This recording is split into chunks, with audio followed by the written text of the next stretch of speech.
Well, hello once again, everybody. If out there on Facebook and YouTube, welcome back to another great episode of The Big Show, hosted by myself.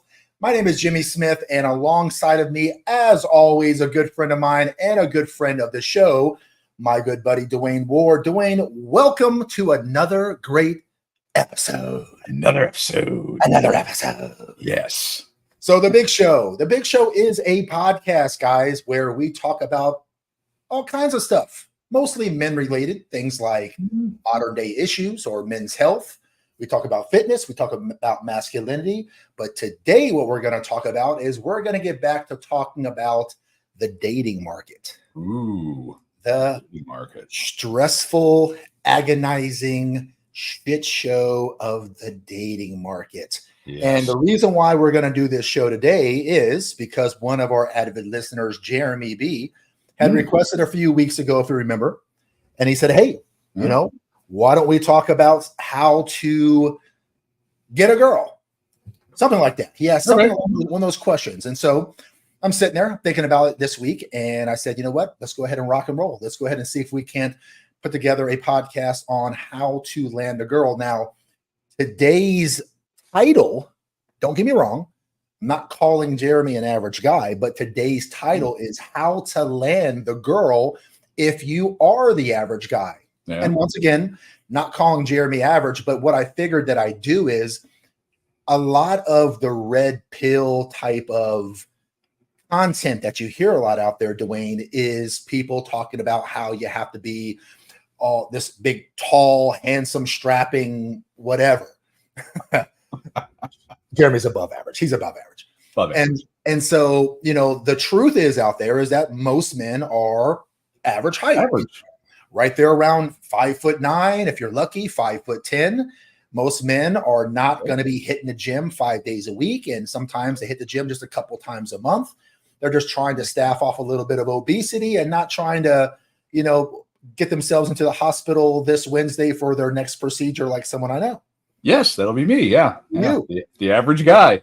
Mr. Average. And not all guys are going to be as strappingly handsome as Dwayne Ward. So for all the rest of us out there, the question kind of becomes, how do I set myself aside? Yeah. If I'm a white sheep amongst a crowd of white sheep and we're all going across the pasture, how do I stand a little taller than the rest of the sheep? How do I get her to notice me? How do I get a woman to notice me when I kind of blend in with everybody? If you're an average guy. Yeah. You're an average guy. And the truth is, guys, is that height does help. It does. It helps. Yeah. It helps. But I will tell you this. I have known enough women. I have spoken to enough women to where if you ask them, hey, do you want a 6'4" doofus or a 5'9" guy who's in his masculine energy and can lead and protect and do all these things, some of the younger girls who don't know much better might go, I want the 6'4", but most of them are going to want a guy who's competent, right? So the reason for today's podcast is to talk about if you're not a tall or handsome, or you're not a millionaire, if you don't have rock hard chiseled abs, all these things, then how can you set yourself aside from the rest? And the truth is, guys, is that there's a lot of non-physical personality traits that women look for that are going to be non-negotiables.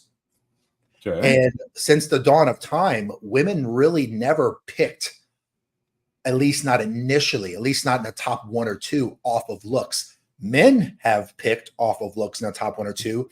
Women, it'll fall in the top 1 through 5, maybe 1 through 10, depending on the woman. But women are really looking for much more than just a pretty face or a tall guy. In today's world, I do see that swinging slightly. And we're going to talk about why I think it's becoming more and more where women do tend to look a little more towards looks. And it's not because they rank that so high. It's mostly because of dating sites where what else can you look? You can't tell a man's personality off of a dating profile. Right. The only thing you can really tell is whether I think he's cute or whether I don't think he's cute. That's kind of the initial reason, in my opinion, why women are kind of looking more towards looks now more than they ever have. But don't get me wrong, guys. Women do need and they do look for far, far more traits than just what the physical side is. So we have hope, guys. There is hope for us. And we're going to talk about it today. So I'm not going to talk about height. I'm not going to talk about income. I'm not going to talk about looks. And Thank God. I'm not going to talk about how buff and chiseled your six pack is. This is my show. This is right. Finally. This is for Dwayne. Yeah. So, I'm married, so I shouldn't even be paying attention to any of this. Fair enough. So what we're going to do is we're going to talk about all the non-physical traits that women are looking for, that they are also demanding, and that they need in order to not only acquire, but keep the girl. There's the big one. Keep her. Okay. So let's dive into it. Guys, you know me well enough now to know that I have counseled and coached many, many people. I've counseled and coached couples, men by themselves, from 16 years old to 70. 16? Yep, as low as 16 for masculinity coaching, Wow. all the way up to like 73 years old for dating. And women as well. A lot of help when it comes to women is I like working with guys because I can be direct and just kind of right to the point. I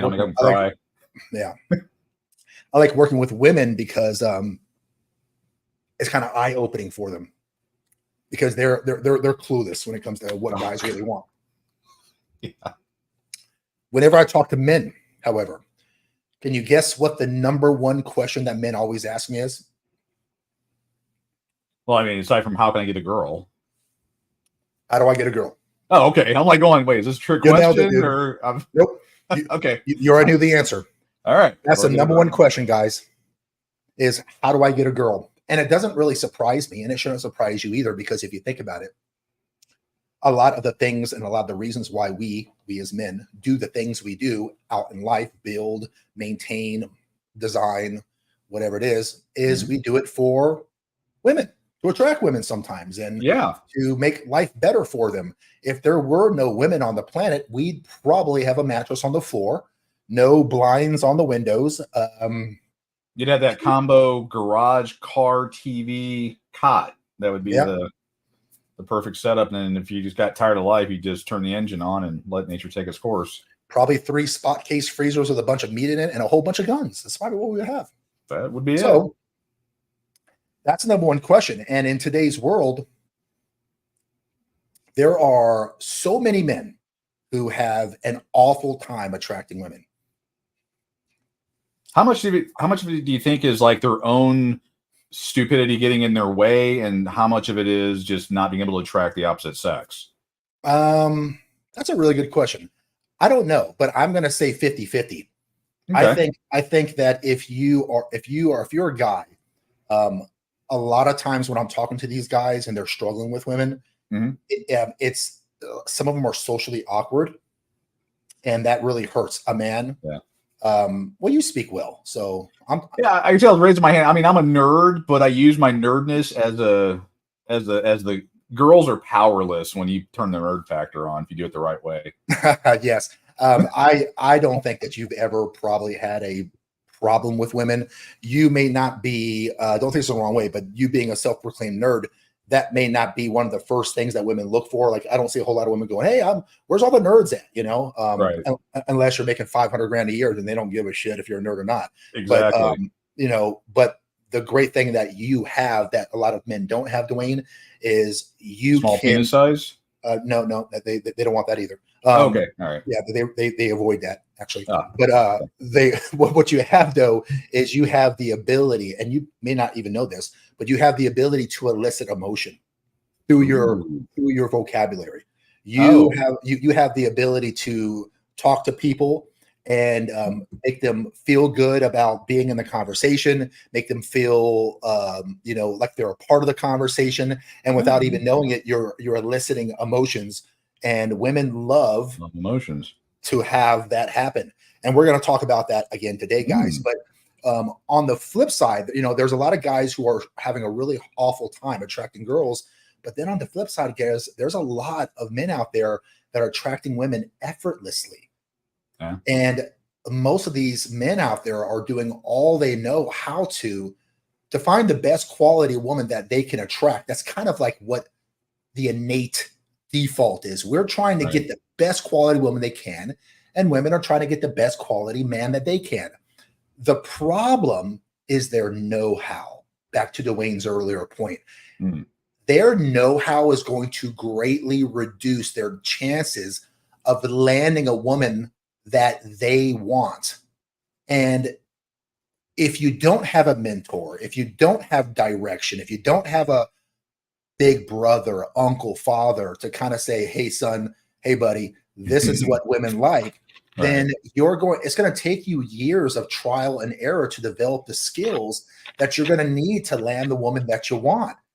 And if you think about it, this is really not a whole lot different than how life is kind of in general. If you don't have good mentors growing up, you're going to struggle navigating life as well. So look, you'll eventually get there if you want it bad enough, but it's going to take you decades to finally figure it out. So hopefully today you guys can take a little bit of my knowledge. And I say this with all humbleness. I've always had a really easy time attracting the opposite sex. I'm going to leave it there. I've done well. So I want you to keep this in mind also, guys, when it comes to women.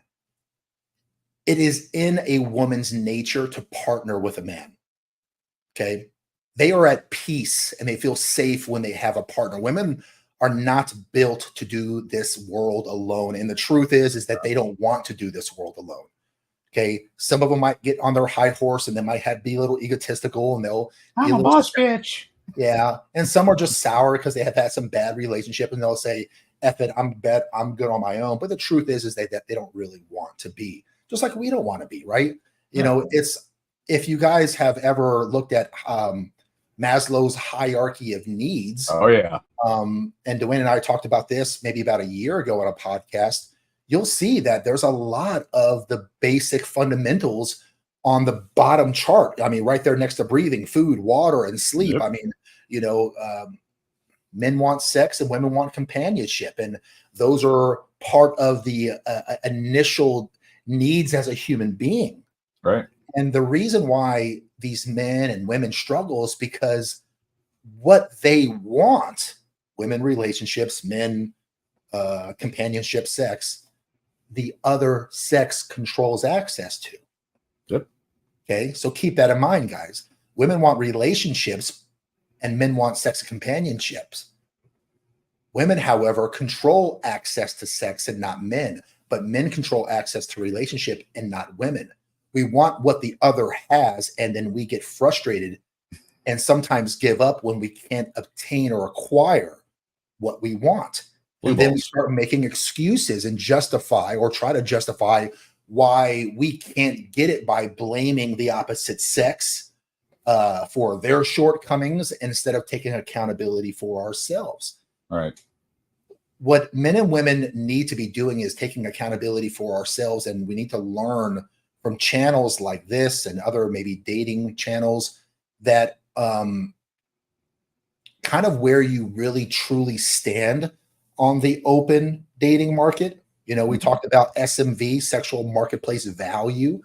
And I think that generally speaking, men kind of know where they stand on the hierarchy. They're more realistic of where they stand than females tend to be. Females tend to be a lot more delusional when it comes to, like, you see a bunch of 4s out there literally thinking they're 10s, and it's just okay. Yep. That's a whole nother podcast. But let's kind of jump in a little bit to talking about guys in particular. How do we find women? Let's talk about how we're going to find them, and then I'm going to walk you guys down through the step by step. Once you find them, what do you do here? What do you do here? What do you do here? Guys like that kind of direction, so I'm going to do the best I can to kind of put it in, spell it out for you easily. By the way, while we're talking, if you guys end up having some questions, Dwayne will take a look at it in the comments section, and he will field those questions if it pertains to what we're talking about. But when it comes to how do you find a woman, there's only a couple ways. One is through networking, just like trying to find a job. You know, your family knows you're single, your buddies know you're single, and then your buddy is working with a girl named Suzanne, and she thinks that, you know, Suzanne would be a great fit for you. So networking could be one.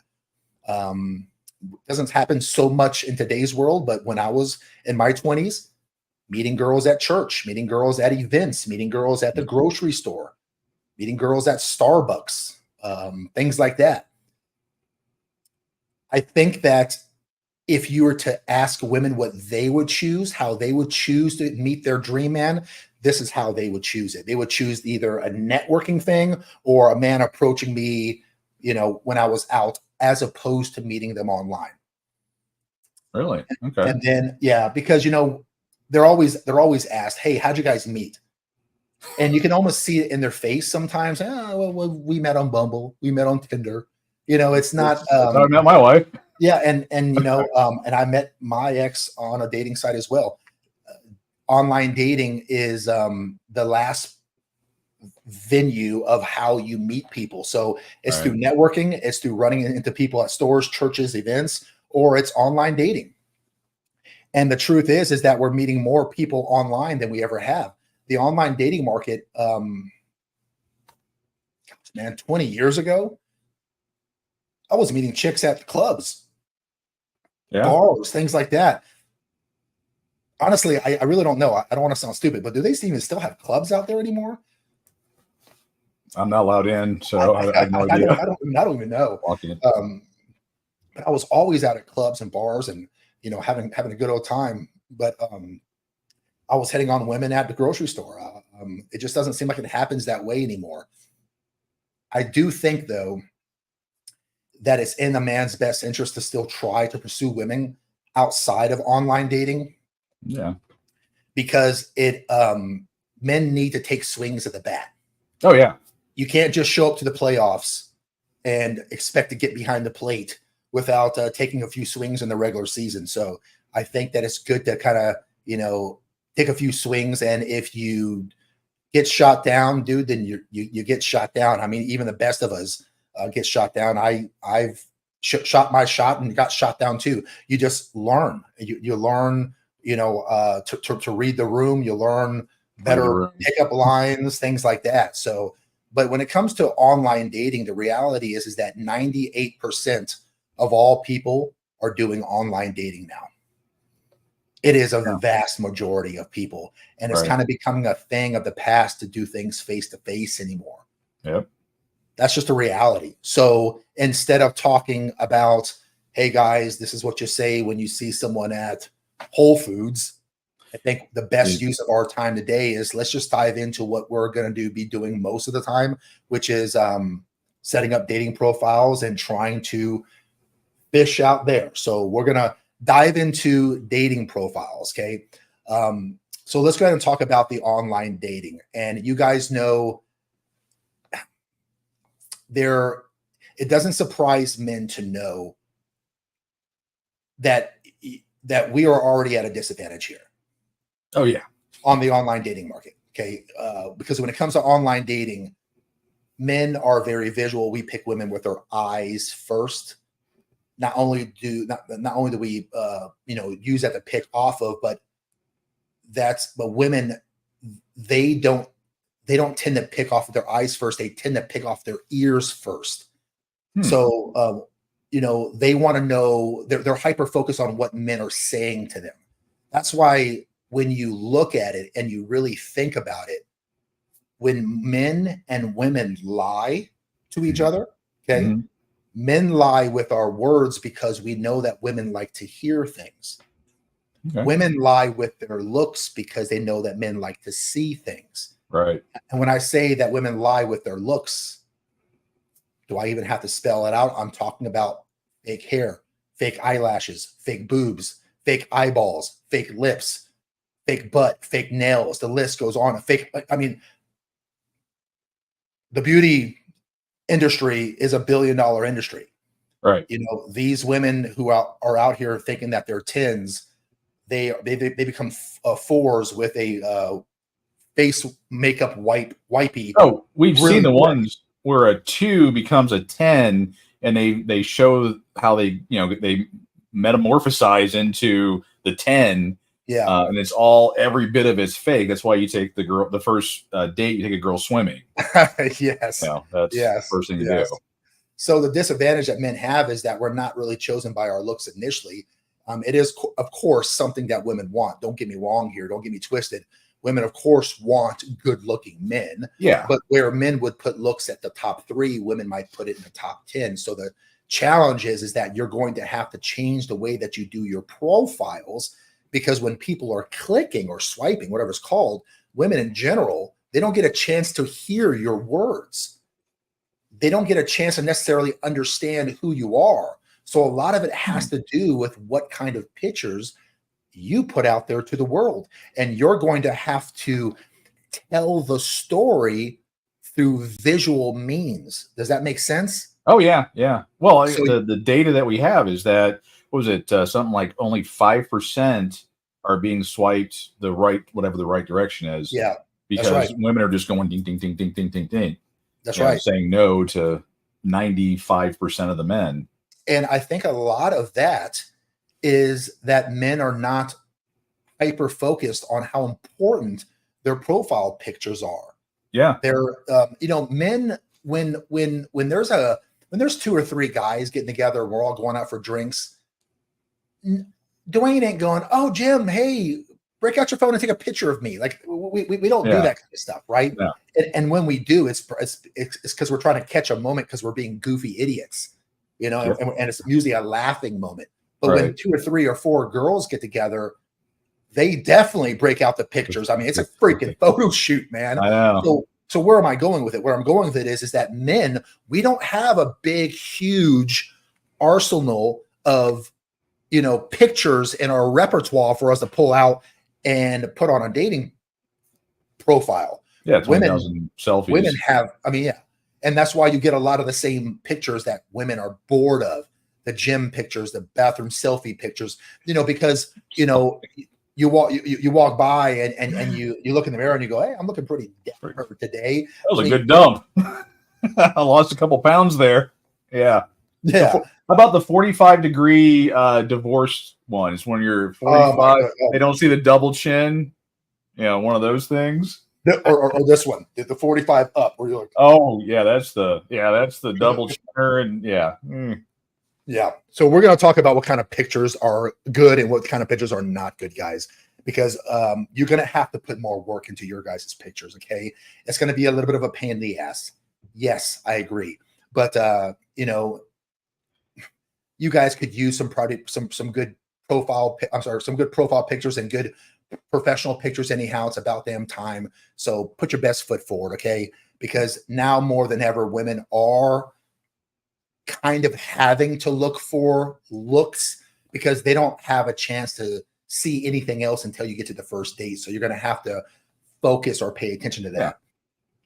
Guys, I want you to understand, and I know a lot of you guys do, but just consciously understand this. You guys already know that women are emotional creatures, okay? If you already know that, then you have to make sure that you guys understand that you have to elicit an emotional response from her. You've got to make her feel something. Okay. You're not showing your dating profile pictures to other men.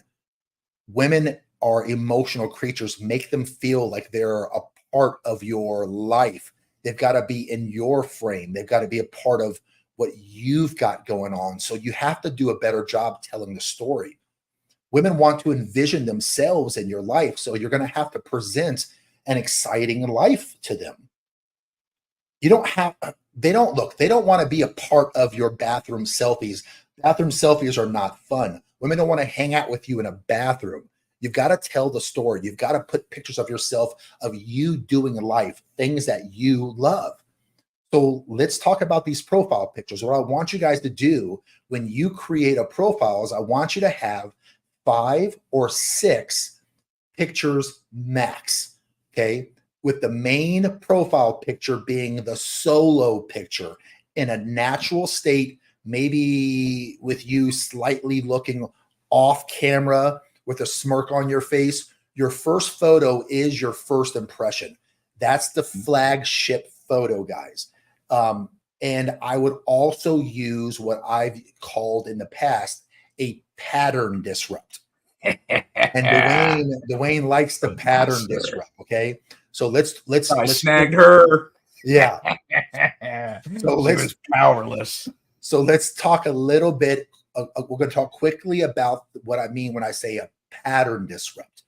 I want you guys to envision looking at a woman on a dating profile, and this is what she's doing. Oh my God, Becky. Oh my God. This is just so, you got to put a little voice into it. Oh my God. Oh, right. Double chin. Oh my God. Third divorce. Oh God. Yeah. You guys ever walk to your car after going into a store and you see a flyer on your car? You guys ever see a flyer on your car? How many seconds does the company who put the flyer on your car get before you go? 1, half a second. Yeah. 3, if you're lucky. If you're lucky, you probably have 1 or 2 seconds for them to grasp your attention before you crumble it up. Same thing with your dating profile pictures. Yep. These girls are not going through each individual profiles, okay? They are just going, no, no, no, no, no. So if 7 out of 10 of these pictures that they're looking at is some guy doing a bathroom selfie or some picture in the mirror. When did that become a thing, the bathroom selfie? I mean, because it's low-hanging fruit. It's the easiest picture to take. And guys just don't have pictures of each other, man. I mean, think about it, guys. And listen, I'm not beating you up here. I understand we're not social creatures, at least not like how women are. Guys don't take pictures of other guys out and about. Like, you just don't see that in mass, right? The only time we take pictures of each other is when we're doing something goofy, or if we've accomplished something, an award, or if we caught a big fish, or if we shot a deer. You know, we're like, hey, look at this freaking big, huge mammoth fish I got. And then Dwayne be like, hold on, boom. And so that's why you see so many of these fish pictures and all these things that women just don't really care to see because they're so tired of seeing them. But we don't have any other pictures. Right. We don't take these pictures of us in front of the Trevi Fountain. In Jimmy, you're getting the 5 o'clock shadow or whatever the hell that's called, the 5 o'clock hour. Let me get a picture of you. You look so darling. Yeah, that never happens. You know, you just don't hear guys saying that. So what I want you guys to do is you're going to have to open yourself up to the idea, this is going to hurt some of you guys, that you're going to probably have to do one of two things, or if you're anything like me, you do both of them. Number one, hire a professional photographer and have them do your profile pictures. Yes, I said it. Hire a professional photographer. I've done it too. I hired a photographer. I bought some suits. I had 4 outfits or so, and outfits. Yeah, like, you know, a suit. Outfits? Yeah, I know, but you said called them outfits. You know, not this kind of a show. I don't know. So, you know, just, you know, clothes that you feel confident in, you feel manly in, that you look good in, right? Everybody has their own body type. If you're a little bit overweight, what clothes make you look slimmer? If you're a skinny dude, you know, what clothes don't make you look so bony? You know, whatever complements your physique. And a photographer, I think mine cost me $300, something like that. And I got a bunch of really great pictures out of it. The other thing I do is you can go onto Amazon or eBay or whatever and buy yourself one of those ring lights. It's like $30. The lighting, yeah. You know, it's a little ring. It plugs into the wall, and it usually comes with this thing right here, a little whatever this thing is, a remote control. And you I don't know if you can see that. There's a little button on there, and you kind of hold it in your hand like this, and you put your phone. There's a little holder in the ring, and then you aim it to where you want to go, and then you hold this in your hand, and when you click the button, your phone takes a picture. And so you're taking your own selfie. You don't have to ask your buddy to do it for you. So it's tedious, takes time. You'll probably snap 20 pictures to find one decent one, but at least you're going to have them. Yeah. when it comes to picture, of the pattern disrupt. Sorry, here's what I mean when I say pattern disrupt. Think of your profile picture. I'm referring to the profile picture, the first one you see. Picture behind you, there's a wall. Maybe you're leaning against the wall. If this is camera, I'm looking slightly off camera, whatever pose you want to do. And the wall behind you is yellow or red or something that just doesn't blend in. What that does is when she's swiping, she sees the same colors, the same backgrounds, and then all of a sudden she sees your yellow wall. And she's a lot more likely to pause and give you an extra 2 or 3 seconds. And she might even open up your profile because you broke her attention. You gave her the pattern disrupt. When Dwayne was talking earlier and he was saying, hey, I landed a girl with my pattern disrupt. When he was on dating profile, you know what, Dwayne, you tell the story yourself. Go ahead. What did you do? I was having challenges, and what I did is I took a selfie. I was at the office, and I took a picture, and I converted it to black and white, so it wasn't a color picture. Right. For some reason, my face looks better black and white, and that's a pattern disrupt too. So instead of a colored background wall or whatever, he was probably the only black and white profile picture that she saw that day. She might have never seen one before. It was enough for her to be intrigued, open up the profile, and then he was able to captivate her through his words and his other pictures. Okay. So, and of course his charm. But other pictures that I would recommend is a picture of you with your friends, because it makes you seem like you're social and not an introvert. Right. Okay. Things like that. But more than one picture with your friends is going to lead women to believe that you're a party guy. So that's going to be a turnoff to a lot of women. So I would recommend a picture with friends, but only one picture of friends. Too many of them, you're going to be deemed as the party guy. What about with the opposite sex? Like you have your pattern disruption picture, you've got your one with your boys, and then you've got one, and actually I have a follow-up question, but what about one with other women?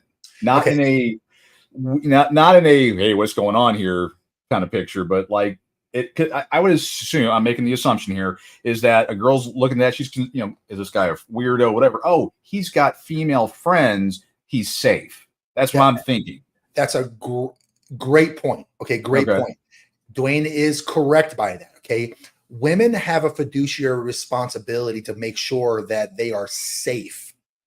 And so the reason, and we talked about this before, guys, the reason why married men and men who are in relationships seem to be a little more sought after than single guys in the eyes of other women is because they're already, basically pre-vetted men. They're already pre-selected men. And what I mean by pre-selected is a woman has already done the vetting process, the interview process, and said, this guy's legit.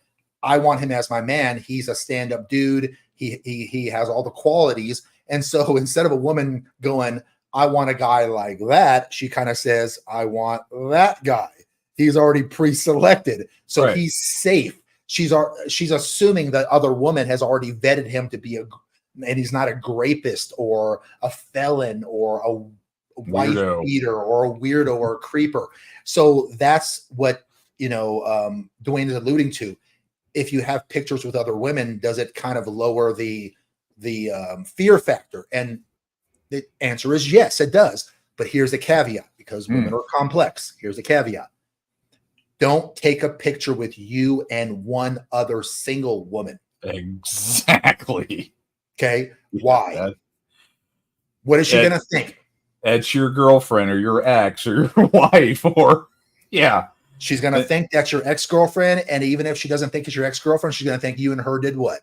Got it on at least once or twice. At least once or twice. Competition. Right. So guys, it's the same thing. If you were interested in a girl, you open up her profile and she posed with one other single dude, we would think the exact same thing. Yeah. So if you're going to take pictures with women, I think it's a good idea, but it has to be 2 or more. 2 or more. Okay. 2 or 3 would be the preference. It makes you seem social and safe and things like that. Right. Let's talk about some other pictures too. Okay. So when it comes, I want you guys to have a selection of different pictures. After you set up your tripod, and set the tripod up to where it's not exactly on your height level. No matter how tall you are, set it a few inches lower than you, slightly going up so it makes you appear taller. That's a little tip for you. What about the double chin, people? I mean, the goatee hides mine, but yeah, I mean, it's take a few pictures and see how you look, guys. All right. See how you look. If you got the double, you shouldn't be looking down too sharply. It should just be like 4 inches shorter than you, something like that, to where it's a little angled up. Because when people are looking at pictures, they're kind of looking at it through the lens of first person view. Right. And women are generally shorter and they want taller men. So if there's a picture of you and the picture is looking this way at you, it makes her feel that she's looking that way at you and you're taller. It's psychology. Okay. How about a 3/4 picture? Kind of like the view that you guys see of me now, like a 3/4 picture, and then a full body picture, a picture with your friends, a picture with you and your dog would be a great picture. Women love animals. If you're into a hobby like NASCAR, boating, airplane, baseball, flag football, bowling, whatever, all the Wayne stuff back there, then take a picture of you doing something that you love. Tell a story, because I do want her to envision, her being a part of that story. Another thing you guys have to understand also is that although looks are important, they are slightly overrated. So if you're not the best looking guy in the world, don't fret. It's not a deal breaker. You don't have to be the best looking guy in the world. You just have to put your best foot forward. Women love to have fun. They like to enjoy their time. So make sure that your pictures portray that no matter how good or ugly you might be, okay, you still got a chance if you're going to make her feel like you're fun to be around. Because Dwayne and I are stats guys, I went ahead and took the liberty for you guys out in the comments section, because some of you guys are also stats guys. And from all the research I've done, and it took me a little time to dig this research up, okay? So I'm working hard for you guys. They did a poll on women asking about smiles, okay? A lot of guys do this kind of stuff, okay? But let me guys share with you just how much better you can enhance the chances of getting it right swiped on. If you are in a picture with you smirking, okay, smiling with the eyes only, you have an 11% better chance of getting swiped on. 11. So it's not drastic, but it's better than no expression. If you're smiling, but you have a closed mouth and it's a full smile, not a smirk, but a smile, that goes up to 14% better. But when you're smiling and you show your teeth, 56% of singles like this the most. You're 6 times more likely to get messaged if they think that you have a great smile. So if you're one of those guys who have a great smile, and I don't really think, I never liked my smile. But if you're one of those guys who have a great smile, dude, smile in every picture, or at least just about every picture. Okay. Women love guys who smile, because usually when a murderer is chasing her with an axe, he's usually not smiling. So when you do smile, it makes you feel like you're safe and you're not an axe murderer. So don't be creepy. Don't have creepy looking pictures. No creepiness, guys. What if you're like running after your ex-wife with an axe? I would be smiling. I'd like, be funny. Yeah. And actually, Jeremy's asking a question here that I was thinking of asking, but this one, what do you think? What about pictures with your kids? Ooh, okay. So,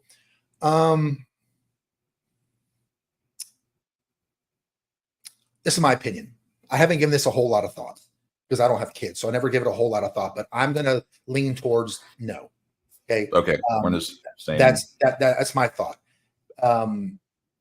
You're going to need to bring up the fact that you have children, no doubt about it. Right. And there are some women who I think would think that you're a sweet guy and probably find you attractive knowing that you're a good dad if you had kids. I don't disagree with that, but I think just for the safety aspect of it Yeah. by itself, I would probably not put your children out there on social media. That's my thing. That's my guess. See, I'm going But with the hard no. Like you would not do would that you? because there's a few reasons. One is the safety factor. You're putting your kids out there on social media. I Mhm. mean, if I were to see a woman doing that on her social profile, I'm immediately going, oh hell no. Then there's from the data that I've looked at, women generally don't want the man they're going to be with to have children. It's a competition thing, so they actually knock that down a little bit. They love it the other way. We've all heard that, but for some reason they look at men initially as putting their kid, and they also look at it as they're parading them around. From some of the research that I've got on that. So, I mean, personally, my vote being what it is, it would be a hard no to having kids on there. It's obviously something you need to bring up fairly early on when you get that first date. Again, because you're going for the initial, it's kind of like your CV. It's not your full resume, but your CV, and you're trying to get that first, and they're seeing your picture or pictures and then a quick bio on you. And you want to get that first. You want them to swipe whatever direction it's supposed to. Is it right? I think I don't know. Yeah, But swipe right is good. swipe right. You want them to swipe right and then start a conversation, and then you woo them with all your magical words and all the things that who you are. But it just seems like kids out of the gate, for most women. I mean, there's going to be the woman out there that's going to go, "Oh my God, he's got kids. I've always wanted that." It's going to be few and far between. That's my 2 cents on that one. Well, thank you, Michael. Thank you. Oh, yeah. Appreciate Okay. that. All right. I'm just looking at the comment section real fast to see if we have any more questions before I keep going. Yeah, I think it was the one with the kid one, straight white teeth. That's one of the biggest flexes that you can have. Um, Straight white teeth is kind of a sign of, I don't want to say royalty, but in the past, only the rich could have straight white teeth, and that's not so much the way it is today. But there's a lot of people who don't take care of their teeth. Um, I've always had okay teeth, but there's one here in this middle here that is not quite straight. So I'm even thinking about getting some Invisalign or whatever, just to I make my got mine bonded, 25, 25, 30 years ago. I used to have you could put a nickel between my front teeth. And I got really. them. Yeah. Yeah. I mean, yeah. And I got them bonded, and it's been this way ever since. And yeah, I would never go back. I mean, they say you have my daddy told me I had character. No, Yeah. no, yeah, I had something. It wasn't character. So you had But the yeah, Michael Strahan thing going, huh? yeah, it was pretty much that bad. I Wow. mean, it was, yeah, you could put a nickel between them bad boys. I mean, but yeah, once I got them bonded, it was then, I mean, pretty cheap to do. And it was just, I never smiled before. I would never smile and show my teeth. Then Yeah, after that, it was, smiling that's right. nonstop. But yeah, and then of course you can get the white strips. Those things are cheap. You can get the Walmart brand. I've done that in the past. And that, put them bad boys on for 5 minutes a night, and in a week you're looking good. Yeah, it's And true. take care of your teeth. Take care of your teeth. Oh my God. Yeah, That's yeah. a big one. Having Floss. having good teeth is very, very important. And Dwayne brings up a good point too. You can buy those whitening strips. The ones I have, you got to leave on for like 35 minutes or so. It's a little annoying, but I mean, guys, when you're watching TV, just pop them on. And after a couple weeks, it's a noticeable difference Yeah. in how white your teeth are. But let's jump back into talking about pictures, and let's finish up this picture thing, because Yeah. I want you guys to understand that women do care about how they would feel hanging out with you. So I want you to bring a good, fun vibe to your pictures. Put Uh-oh. Froze up. He's frozen. Let's see if he comes back. We'll see here. And let's see, it's completely frozen. still. He's just in pause. Let's see if I can do that. Yeah, I'd like to take it away here, but actually, he's got most of the notes on kind of where we're at here. And my lovely bride, she the black and white. That was as we were talking about earlier. That was the thing that I did to attract her in the first place. She was, I don't know if she was swiping right on others. I don't know. Looks like we did lose Jimmy, so we'll get him back here in a few seconds. Yeah, she would she was swiping whatever direction it was, and let's see. All right, so the power got popped out, so he's gonna be logging back in now. So it's all my show now. What can we talk about? But no, going back to the black and white thing on the pattern disruption, it's very important. Like when you're setting up your profile, having number those pictures, having that pattern disruption, and then being able to from there, that's kind of your calling card, and then do that. Oh, I mean, we should probably bring my wife on, and I'm sure, and she has good advice of what to get or what to find in a man, and what to not have in, and lessons she's learned being married to me. What happens when the nice guy, when you marry the dork, the self-proclaimed nerd. I'm kind of speaking for her because I don't think she's anywhere around here to jump in and take over with the show. But yeah, her, let's see, she, I would say overall she's happy with being with the average guy. She had her she was previously married, and then when she met me, then she got to be get the whole nerd life and all that. I think she's happier overall. And hey, we got Jimmy back. Can you hear me?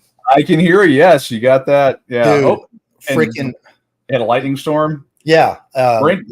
wants to offer. People were asking, but they want to actually bring Brandy on to talk about stuff at some point. But this is Brandy's final advice to all the ladies out there: marry a nerd. Marry the nerd. We are the spice of life. Give the nerd a chance. Is pretty much it. We'll surprise you in a lot of different places. Yeah, anyway, sorry. So Jimmy, so sorry, guys. There's a storm outside, and the entire house just went out. So luckily, the power came back on in like 30 seconds, and I logged on really fast. But my apologies. I think we were in the middle of talking about pictures, and how to show yourself in the best light. Maybe pictures that you shouldn't show. Who knows? Mm-hmm. So where's my notes that I put here? Okay, here they are. Yeah. So whenever you're doing your pictures also, guys, I want you to make sure that you don't cover your face with a mask. No glasses, no sharp upward or downward angles, and set up a tripod and take pictures close to your height level, and never do 3 photos or less. Always try to do 5 or 6 photos because women want to see who you are. Yeah. So then, throw in a full body picture, a picture with your friends, a picture with you and your dog, things like that. Have some variety. No photos with the other woman if it's just one woman, unless it's a group setting. We talk about that. No gym pictures. Stop with the gym pictures. You're not impressing women. Some of you guys have good physiques. I get it. You worked hard in the gym. You're a bona fide stud. Fair enough. But I tell you, man, women are always complaining about the guys with the gym photos. So you want to make sure you stop with that. No fancy car pictures. Stop with the car pictures. The Photoshop Lamborghini? Yeah, don't do that, man. Don't do that. No pictures with fish. Okay? No pictures with fish. No pictures with dead deer. No pictures with birds on your shoulder. Yes, I said birds. I could not believe how many women out there actually said they were tired of seeing guys with birds on their shoulder. I didn't think that was a thing. Apparently that's a thing.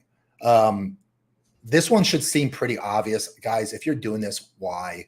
But no pictures with you guys holding up your middle finger. What's up with that? The younger guys do that, where they're flicking off the camera and stuff in their Oh pictures. yeah. Actually, I think one of our guys here mentioned that all of his shots have him flipping off the camera. Yeah, that doesn't give that come hither look. It doesn't, man. It doesn't.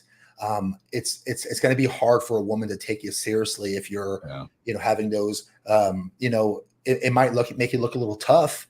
It might make you look like you might kick some butt. But is that what you're trying to portray when you're trying to get a woman of, hey, I can kick butt? I mean, come on. I wouldn't do it. No pictures of you holding, no pictures of you drinking beer, no pictures of you holding stacks of money. Don't do that. No pictures of you holding guns or holding drugs. Why do I have to even say these things? Why do I have to even say these things?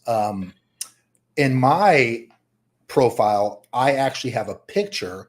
I think I went on Amazon. I paid like $20 and got a chef hat. Oh yeah, that's in the intro. Uh-oh. Oh, he went out. Went out again. They actually enjoy, guys who can cook. It's like a fantasy thing for them. So I put on a chef hat and a chef apron and had a good old time in the kitchen, just cooking, being funny, being a goofball. I had like a plate of chicken in one hand and some asparagus in the other. And that photo went over very well, guys. Went over very, very well. And it's used in the intro when you the intro tag for the show. That's one of the pictures in there. Oh yeah, that's right. That's right. Yeah. I thought maybe I had it somewhere, but you have to show the beginning. Everyone watch the intro to the show and you'll see it about 20, 30 seconds in. Mm-hmm. It's just overall you're being playful. It shows that you have this side of you, but you also have the playful side. They need to know that they're getting the entire package kind of thing. You're not always dead serious. You're not always mean, whatever. You can make fun of yourself. And then what I'll say in the profile is I'll say something along the so picture me posting in my dating profile that picture of me with the chef hat and having a good time and smiling in the kitchen, right? Then in my bio, I'll say something like this. I'll say like, I'll put that as a last photo. And then I'll say, make sure you see the last photo. And then when you do, tell me what you want me to cook you for dinner, something like that. And or then breakfast. Nice. And so I'll get women in my comment section saying, can you cook this? Can you cook that? Are you a real chef? Are you this, that, and the other? Guys, I can't cook worth a shit. I mean, I can cook enough to keep you alive, but I mean, I'm just trying to land hot chicks, Right, yeah. So I call those clickbait photos, something to where you're eliciting a response. If you've got a dog, take a good picture with your dog, and then in your bio say, my last picture is proof that we come as a package deal. And then she'll scroll down and look at you and your dog, and she'll be like, "Oh my God, what's his name?" And then it'll give her something to say in your comment section. "Oh my God, I love Labradors. Oh my God, I've always wanted a photo." Or "My dog is named so and so." It'll make her scroll through your pictures to see that last photo, and then you have a better chance of getting her to respond to you. And it gives her something to talk about. Make it easy for her amongst the 30 matches that she has. Okay. So let me see what else I got here. Hold on. Okay. So what I'm going to do now, guys, is now that I've kind of shared with you what I think are some good ones and what I think are some bad ones, let me kind of go through here real fast, and I'm going to post a few. I'm going to show you guys a few of what I'm talking about. Where's my pictures at? See what we have here. So these are some pictures that are bad dating profile pictures. Bad. I want you to stay away from these dating profile pictures. Okay. There we go. Okay. No heat to JD, but come on, man. Is he half shaved? Like the thing ran out? That's a good point. Like the dude, like his razor ran out of juice. Like maybe he's two-faced. I don't know. Just not a good picture. Huh. What I do like about the picture, though, is that it is angled up a little bit. But if you're standing behind a doorway, then everyone knows this guy is 5 foot. Oh, this guy's short. Yeah, he's short. You can tell he's like 5'6" because doorways are 6'8". So do it behind a wall or something. Oh my Ricky, God. Ricky, Ricky's 18. yeah, Ricky, you can. He's do 18 in life right there. Yeah, Ricky can do The better. Skid Row guys. Good looking dude. You know, I just don't like the picture. You know, that like if McGuire was smiling, smirking or something, especially if he was smiling, showing teeth, I think that could have been a pretty good picture. What I don't like about the picture though, Dwayne, is that this is another low-hanging fruit picture where he's doing it in his car. That and his tagline, I don't know about that one. Nobody's deserved more bad sex across America than your boy, right? Oh, I'm sorry. Nobody delivered more bad sex across America than your boy right here. I'll put that up against anyone. So he's trying to be funny, but I wouldn't probably. I wouldn't use that joke. Oh God! Here's your gym selfies, guys. Ask any woman who's on a dating profile. This is what she sees all day long. And then probably one of the worst pictures you can put is this one right here. I don't know. I don't know why this is out there in the world, but yeah. All the girls are swiping right now. They're doing it. They're all swiping right. They're going, who is that man? He is sexy. But look how lean you're looking, though, bro. I mean, you were like 265 pounds when I met you. Yeah. You know, you're looking lean, but we got to improve. I mean, and the camera's slightly up. He's got a smile on his face, but from the neck down, we just got to get rid of the rest of that stuff. Okay. So I don't know. It shows I've got fashion sense. That's a very expensive purse. Yeah. Just for the guys counting out there. Oh, hey. Ooh. What we got? Hold on a second here. For Dwayne. Oh, dude, he gave you 45 cents instead of 25. He gave you 45 cents instead of 25. Yeah. I'm picking up what you're putting down, Jeremy. I see your insults. There you go. So average guy. So let's talk about some good profile pictures. These are some profile pictures that I snag offline that I thought were pretty good. Okay. Now take a look, guys. What does it have in common? You've got an open, showing teeth kind of smile. You've got more of a 3D kind of background. This guy's not sitting in his car. I don't know where he's at, in some sort of shop. Nathan is in some sort of shop. And this guy, Dan, he's got a selfie stick. So he took that pictures of his own. But I mean, they're both dressed kind of cool. And this guy, Dan, I don't know if he's at an airport. He might know he's there's water behind him. So, but those are two great pictures. Love this picture. So this is probably a professional photo shoot. He's got the blurred background, but again, it's a 3D one. He's smiling. He's a handsome looking guy. This one right here is a pretty good one. This is kind of the off camera shot where he's not looking at the camera, slight smirk. The background washes him out a little bit. So it's not a great professional photo. He more than likely took this himself, but it's still a good picture. And, that's one that you could use. Here's two. The guy on the left with the backpack. I mean, he's adventurous. He's out there traveling maybe. Chris looks like he's in the office and he's got something on his head and he's having a great time and he just looks inviting. And if women like beards, they probably going to find this guy, Chris, more attractive. So I think those are two good photos as well. And again, these photos, guys, they have depth to the background, which I like. Yeah. And then here's three more. Sorry, I blew this one up. It was a little too big, but really like the one on the right with the guy with the glasses. He's smiling. He's having a good time. My critique on Lenny is to not wear glasses. I would do more of a Lewis thing. Tyler's looking straight at the camera. That's not so bad, but those are all good pictures. But probably the best picture that you could possibly put on the internet, if you're looking to really, attract a lot of attention and get a lot of women. How about that one?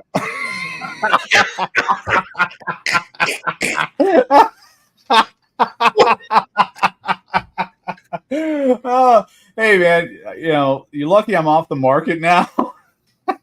I got, I'm gonna leave some of the girls for the rest of you guys with that one. Oh my god! If people didn't know us, they would think I hated you or something. Oh, I've been waiting for months to use that one. Oh, waiting for months. Oh my God. Oh, God. That's hilarious. Well, actually, you've been talking about like some of the professional pictures that you've taken and some different things that you've been doing. I mean, actually, you were recently on a cover of a magazine. I don't know if you remember that one. You don't remember that? Oh my God. What is this?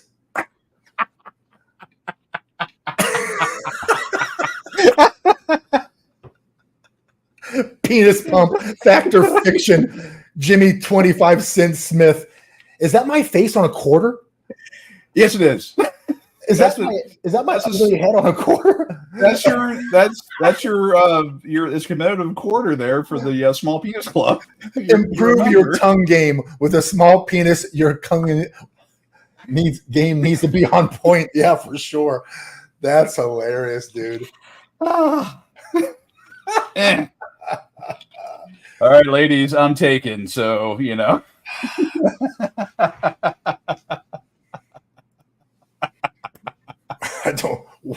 why do we do this podcast? I don't even know. But all right. So let's jump into talking about the bio. All right. So we did the pictures. Let's talk about the bio. Now, when you create a bio, okay, so now you guys have plenty of pictures.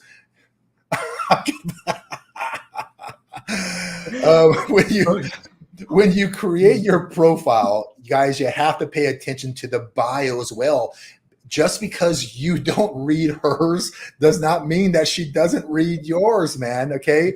Women are far more selective with their mates than men are. They are looking at your pictures, they're looking and reading your bios, and they're trying to get a feel. Okay. They're trying to feel who you are through your words and your pictures. That's what they do. So you have to have so guys, if you look at your bio and your dating profile and you've got these one or short 2 or 3 word answers on your bio, you're going to likely get the cut, guys. Okay. Yeah. Put some time into it. Make sure that your bio means something. Make sure that you're making women feel something for you. You don't have to write a novel, but showcase who you are and not who you think the woman would want you to be. So don't lie to her, okay? But just, showcase who you really are. Let me give you guys some examples, okay? Because it's really hard for me to. Here's what I'm not going to do. I'm not going to show you my dating profile and go, this is what I said, this is what I said, this is what I said, because I know that most of you guys out there are just going to steal my shit, okay? You're just going to steal my shit and you're going to copy and paste it because you guys are lazy, man. All right. And I'm not doing this work for you. If you guys want me to put together your bio, then we can do a consultation and I'll go to work for you and I'll help you. But I'm going to be kind of giving you some broad brush type of stuff today. So in your bio, let's say, should you do a joke? I mean, I see a lot of them do like joke things, like the guy, I'm going to be the bad lay, I'm the impasta and stuff like that. Should guys put that in there? Yes, if you know the joke's going to land. Okay. All right. Because nothing can elicit a emotional response better than laughter for a woman. If you can make a woman laugh, guys, come on, guys, you know this. That's what I found on my wedding night. Some of you guys are really good at making women laugh, and you guys have conquered and kicked past your yeah, and when you have the small D energy, I mean, you've got to step it up in other ways. So I've got to be funny, otherwise I'm getting nobody. Exactly. But some of you guys, man, some of you guys have some great charisma. You guys light up a room. You guys are funny dudes, man. And let's be honest, some of these girls are out of your league. You've kicked past your coverage, buddy, but you still landed her. Okay. You still landed her because of your charm. So I would definitely say yes. I would probably lean on the laughter side if you can. But the thing about laughter, though, is that punchlines are delivered off of more than just words. There's physiology, there's Right. tonality, there's a lot of different things. And it's kind of like telling a joke over text message. Sometimes the other person doesn't know if you're joking or not. So if your jokes can land, go right ahead and do it. If you're not getting any responses back from your jokes, then maybe try a different route. But let's say that you're talking about yourself and you again, I don't want you guys to lie, but let's say that you guys, I don't know, enjoy reading the Sunday paper. If you pass the looks and height criteria and make it to the final round. Yeah, true. Yeah. True. Personality is definitely it. Let's say that you're a guy. You can't think of anything good to say. You're not special in any way. And someone says, dude, what do you like to do? I don't know. I like to read the Sunday paper. I work and I, sometimes enjoy reading the Sunday paper. Okay, well, you can't just put, I really enjoyed reading the Sunday paper in your bio. You can't say that. Because how did you feel whenever I said it? What did you envision? You envision, kind of boring maybe, but not so fun, right? So I would switch it up and I could take the same exact thing and say something like, nothing makes me happier than reading the Sunday paper in my underwear, drinking coffee, listening to my favorite Tay-Tay song. Taylor Swift. Something like that, right? If you guys can think of a better one, go right ahead. I'm just throwing this stuff off the top of my head here. But now she's envisioning you like she's laughing, knowing you're reading the Sunday paper, listening to the Backstreet Boys or whatever. She clearly knows it's a joke. So you can still say you enjoy reading the Sunday paper, but you throw a little bit of humor in there, So the point is that you are eliciting an emotional response from her. That's the point I'm trying to get to you guys. Laughter is a great feeling for her to feel. You are far more likely to get the girl if you can make her laugh. So use humor wherever you can. Seduction is all about invoking emotions, and one of the easiest ways doing that is making her laugh. Oh yeah, that's how average guys do it. That's it, dude. So, and then what you want to do in the bio is make sure that you are ending with a CTA. CTA is a call to action. Okay, we were talking about that a little bit before. It's that piece of content that is intended to induce the person that's reading to do something. Okay. You want her to take action. Advertising agencies do this stuff all the time. You guys have seen this 1,000 times. Click here for 50% off. Email me for more info. Advertising agencies use that as a tactic constantly. So I want you guys to use it. So say things like, hey, let's go ahead and set the record straight. Does pineapple belong on pizza? Put that in your bio. And it'll be an example of her going, pineapple absolutely is disgusting. It should never be on pizza. Or pineapple should always be on pizza. Who cares what she thinks about pineapple? You're trying to get her to elicit a response. Right. And whether or not, if you love pineapple and she doesn't, who cares? Then you'll be happy to order pizza, half pineapple, half cheese, if that's what you want. But at least you'll be doing it next to a cute girl. So elicit some sort of response, a CTA, a call to action. You can say, message me with your answer, or message me and let me know if you would rather have a cheesy pickup line or a dad joke. One that I've personally used before is, if you can guess my nationality, I'll buy you tacos. And then what I would do is I would get women that would email me or message me and say, oh, you're Italian, or you're this, or you're that. And doesn't matter what they say. It don't matter. I mean, it doesn't matter. I mean, even if they get it right. I mean, guys, what's the worst that can happen here, right? She finds out that I'm actually Greek. Okay, well, so I'm Greek. Oh, I owe you tacos. How's Tuesday sound? I know a great taco spot across the town here. So, guys, it's really less about anything and more about eliciting a response. So, I want you guys to try to create a call to action with your guys' bio. Okay. So whatever that funny picture is that you have, whether it's with your dog or whether it's with you being goofy, make that last profile picture and your bio say something that gives you a call to action, and then reference the last profile picture in your profile, and it'll make her look through all of your pictures and read your bio and elicit a response. Does that make sense? Yeah. Yeah. You guys have any Good questions advice. about that? Anything before I move on? Yeah. It No sounds questions? good. Okay. All right. So now you've got your profile set up. Now you've got your bio set up. Now she's messaged you. What do you do now? Get Because freaky. this is where a lot of you guys drop the metaphorical football here. And that is, man, some of you guys need to get better.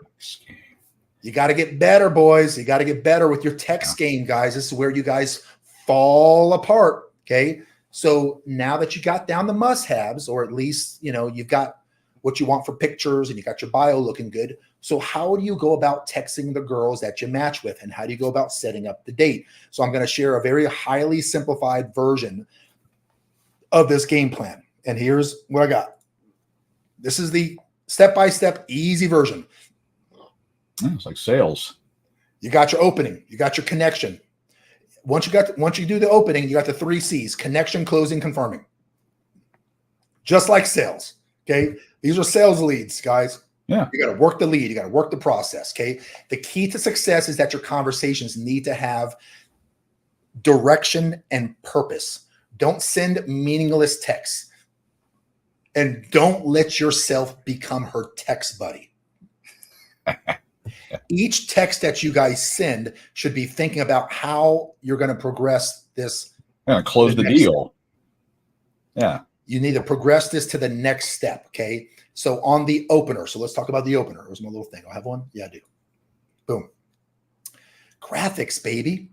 So on the opener, many guys are really weak at the openers. Okay. So you guys matched.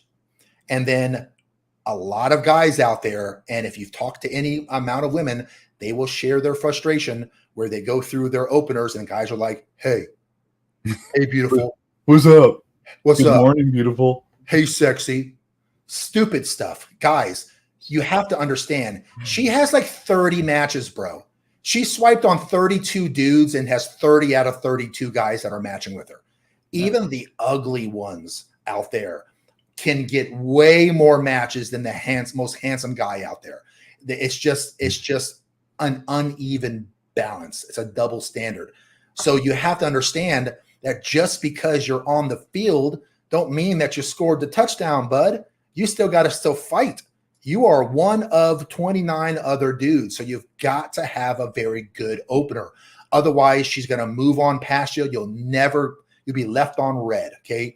What are some good openers? Here it is, buddy. Here it is. Okay. Your opener should have only 2 goals: to get her attention and to get her to reply. If you've got a lot of matches, if you're a lucky guy and you have a lot of matches, then you're not going to be able to really put a lot of time into all these. So you can just copy and paste something like, hey, trouble, or what I would personally say is, you know what's interesting about you? Send something quick and easy. Because can you imagine her opening up her phone and she's going through her text message and everyone's going, hey, sexy, hey. And then one guy goes, you know what I find interesting about you? Well, she's going to go, what's that? Now, it doesn't mean you're going to get a date, but at least it means that you're in the game now. Okay. Right. You're on the clock here, bud. Okay. If you don't have a lot of matches, then try customizing each opening message based on something that you noticed in her pictures. That's the best way of doing it, to be honest. Okay. But if you got a ton of matches, then, it's going to be hard to customize these things. No jokes about tripods. No joke. Yes. Yeah. Okay. No tripod jokes. Jeremy's right. Okay. Yeah. It's overused. So let's talk about now, after you've got the opener down, now we have to work on the connection part of it. Okay.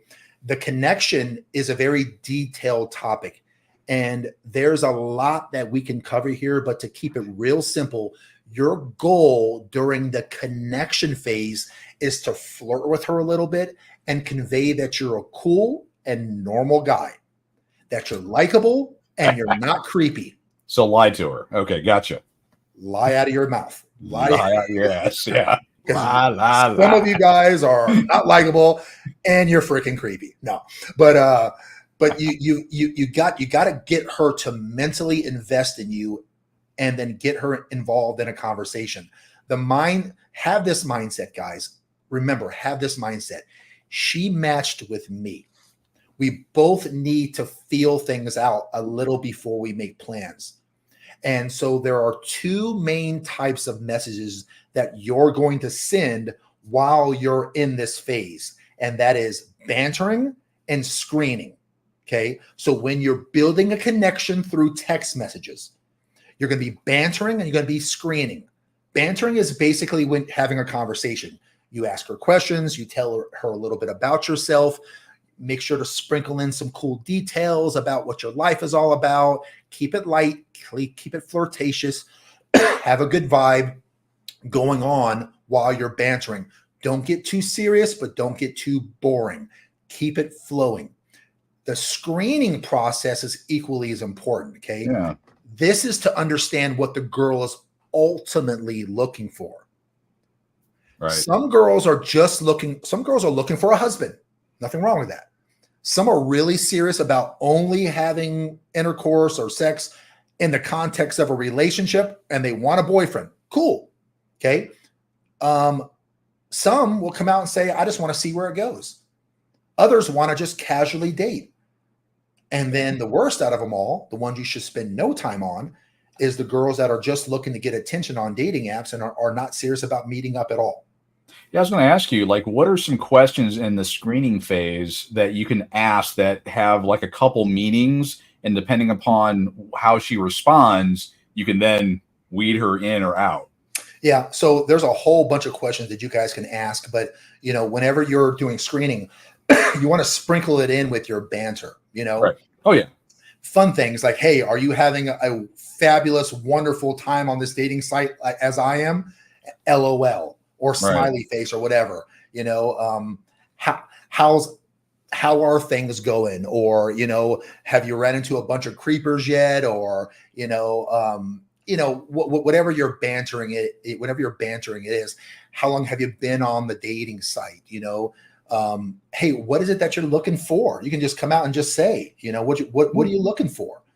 If you're a guy who is looking for a relationship, then I would not keep that a secret. I would come out and just say something along the lines of this. Hey, I respect your time. I know it's valuable, just like my time is. If you don't mind me just being forward, I just want to say right off the rip that I'm not looking for anything short term. Yeah, I'm not looking for a one-time fling. Right. Okay. If you're looking for that kind of stuff, then I would probably not say you're looking for that kind of stuff. And don't lie. But if you're a guy, most guys are looking for, a relationship of some sort, and the woman will appreciate you saying that you're not looking for a one-time thing or a fling or whatever. Here's one. What is one thing that guys will say to a girl that they think is innocent that's an immediate unmatch? Like they honestly think that they're doing, they're saying something cool, witty, whatever, but then the girl's like ick factor through the roof and unmatches. This one, man. This is the easiest. Gold. Yeah, this is the easiest one. Girls don't realize that we are listening to the words that come out of their mouth. No. And so the easiest way to know that she's a 304, the easiest way to know that she is not something that you're going to probably want to keep long term, is if she says something like this. Hey, I was just having fun and now I'm looking for something serious. If she says anything like that, well, then what is she ultimately saying? I went through my hoe phase and now I'm done with my hoe phase, and now I want a serious boyfriend. Right. Even the biggest 304s out there are going to not want to be that forever. What they think, though, is that they can put 160,000 miles on a Honda Civic and then try to get full price for it by you. They think that you're going to pay 30 grand for a 200,000 mile Honda Civic, and after she's been leaky muffler, muffler falling off and things like that. So if she says anything along the lines of, I wasn't really sure what I was looking for now, but now I know that I want to be serious. Nope. Just She is in the dating only zone, the sex only zone, things like that. You know, if you get to the date and she's not a little bit nervous, if she's completely comfortable, then you know she's been on a bunch of dates. This is not her first rodeo. You know, a good girl who's very selective with the man that she's around is not very comfortable. She's nervous, at least in some bit. Yeah. Okay. The women who are the craziest and the most exciting and the wildest in the sack initially, not down the road, but initially, are the ones who have been in the sack with a bunch of men. Yeah. Yeah. Got a -1 star on Yelp. Yeah. So again, through this bantering and screening phase, you want to be constantly thinking about how to keep the texting moving towards the actual date. Girls generally won't agree to meet up with you though, unless you've had some sort of connection and you've passed her test. So keep that in mind. Okay.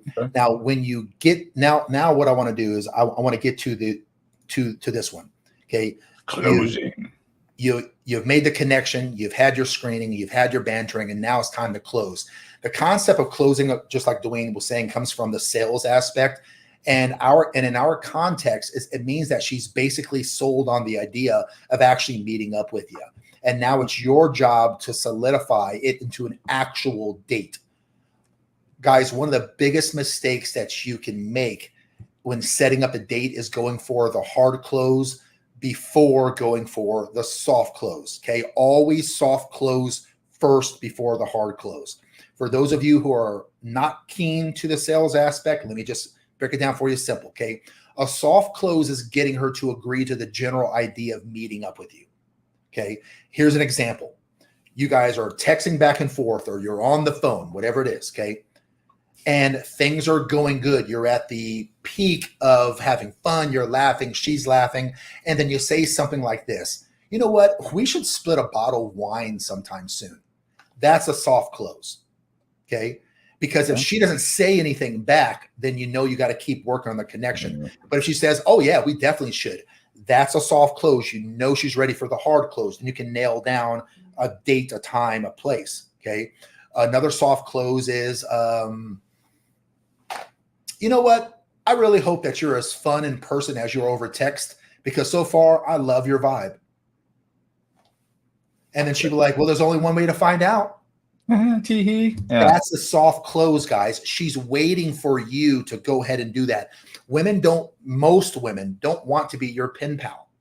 They don't want, listen, they're talking to like 6 to 10 other guys. You're not the only one. Okay. And even if she's only talking to 1 or 2 guys, she still don't want to be a pen pal all day long. She wants to meet up with you. And if she's been on dates before, then she knows that there are some guys out there who are really good at texting. And when she sees them in person, they are not worth a damn. Right. So she knows that what's really important is the connection that two people have when they are able to feel each other's vibes and be in each other's presence. So generally speaking, women are not going to want to be on a text message for 2 weeks, guys. Okay. Close this shit down. Exactly. When she responds to your opener, okay, your objective is to show that you're not a creeper, show that you're a cool guy, make her laugh, things like that, and then get her off of the dating site. Yeah, you're setting the tone. Get her off of the dating site and ask her for her number. Say, hey, would it be okay if I have your number?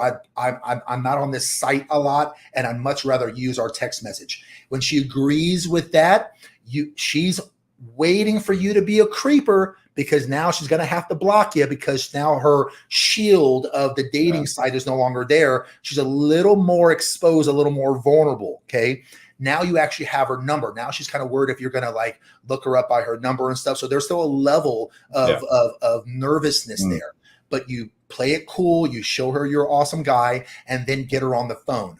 Once you're on the phone with her, because it's always good to be on the phone, it may not be a bad idea to get her on video chat as well. Okay. Oh yeah. Yeah. Find out if that picture was from 30 years ago or somebody else or whatever. Well, okay. So I've thought about my time on dating apps and stuff, and I'm thinking about, some good soft closes. So when you're talking, everything's going good, and here's a question you could ask.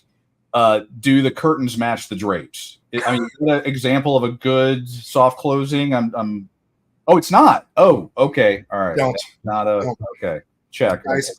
Keep that in mind. I'm going to give you a Big Okay. Show secret on how the Big Show, yes, I'm talking about myself in the third person,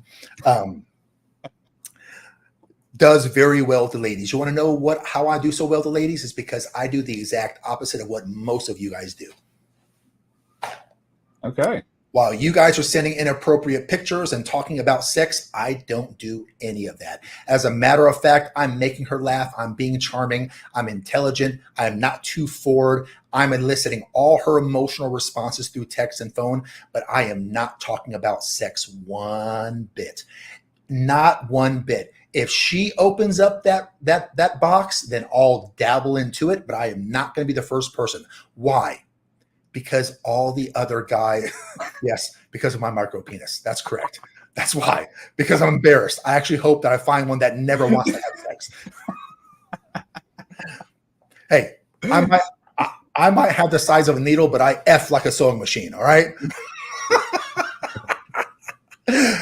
Oh my goodness. But so if you just make her laugh and you don't talk dirty, and you keep it non-sexual, you're going to gain her respect, guys. She's going to appreciate that. I can't tell you how many women have actually texted me and said, I just want to let you know that I really appreciate the fact that you haven't been forward. You've been very respectful. You've been very kind. And I really appreciate that, and that's because I'm not taking it too far. I'm not breaking that veil.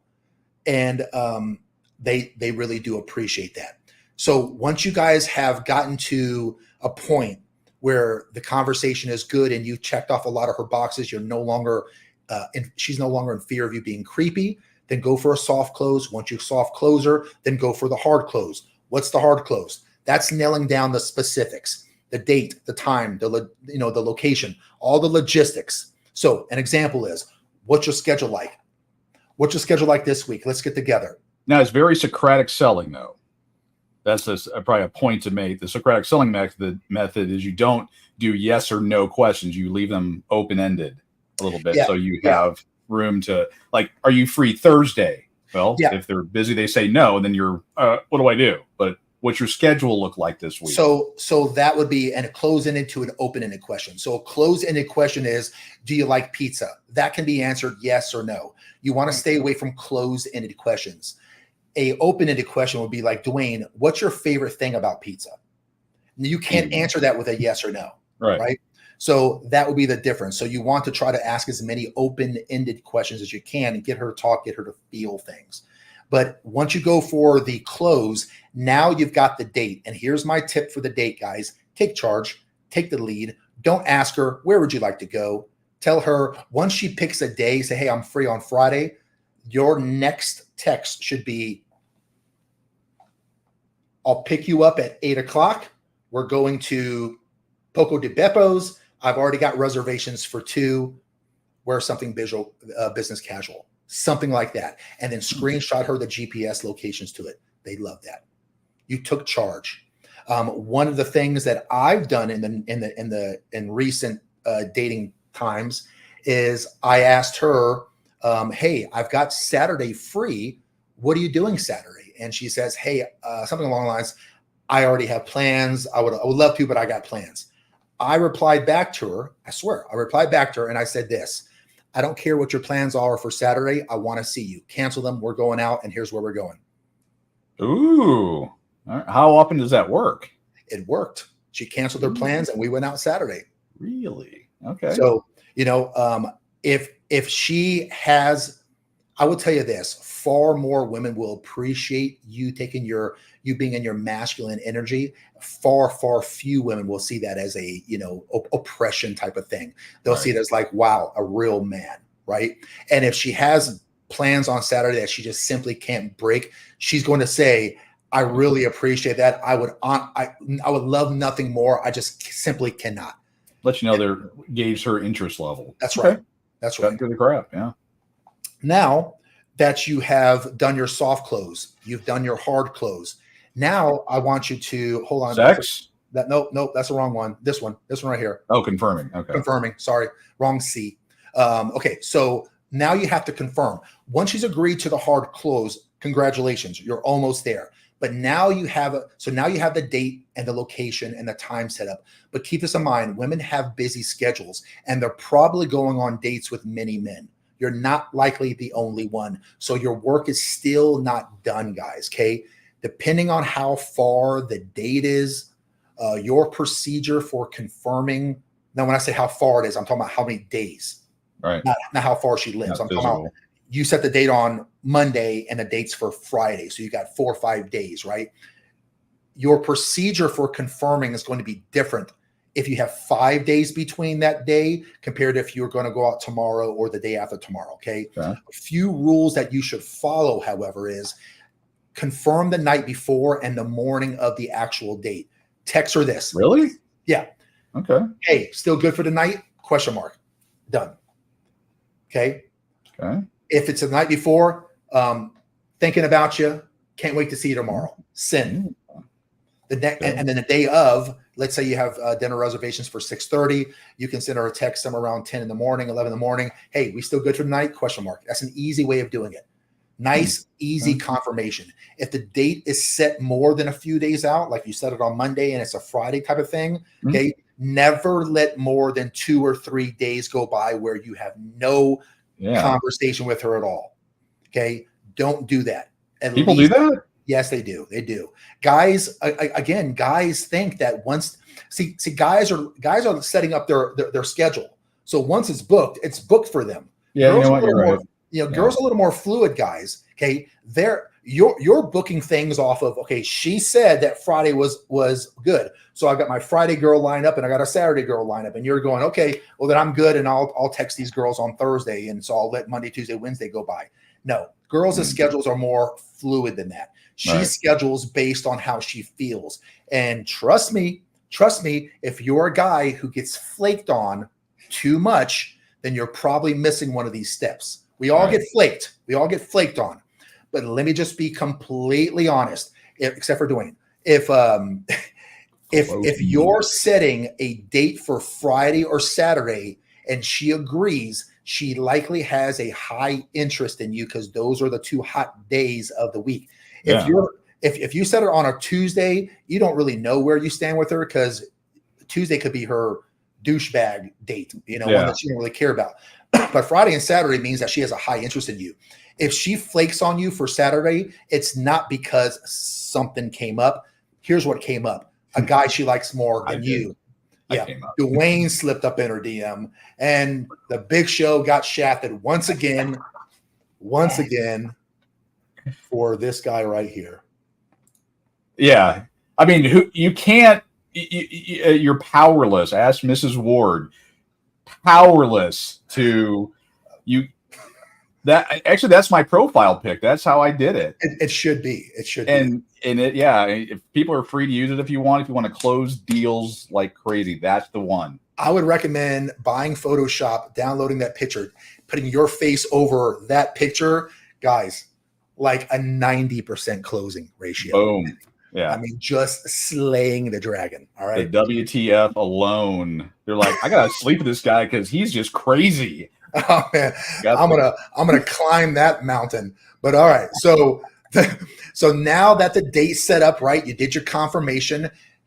Keep an open mind to the fact that there's gonna be probably some objections and maybe some concerns, guys. Girls will raise at least an objection from time to time before agreeing to meet up. And what they'll say is they'll be joking and they'll say, hey, how do I know you're not a serial killer? Ha, ha, ha, ha. Haven't been caught yet. Or they'll say something like, hey, tell me more about this place that we're going to. Okay, those are fear type of rejections. What she's really saying through her joking banter is I don't feel 100% safe with you. I don't feel 100% safe with the venue. Okay.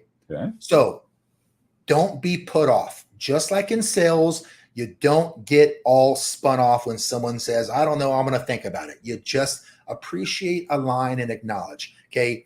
Don't be put off. She's just making sure that she's safe because she's nervous. Right. So make her Hopefully. feel at ease, guys. Keep in mind that a woman has to be far more concerned about her safety than we do. Okay. Yeah. Far more. So let her know that you understand and give her choice alternatives if you feel that's appropriate. Hey, you know what? I actually haven't been there either, the place we're going to, but it seemed like it got great reviews. If you don't feel comfortable with that, then we can always go to here or here. What would you like to do? What would you feel better with? And even if she says, no, the first one's fine, at least she'll think you're sweet for at least offering and hearing her. Okay.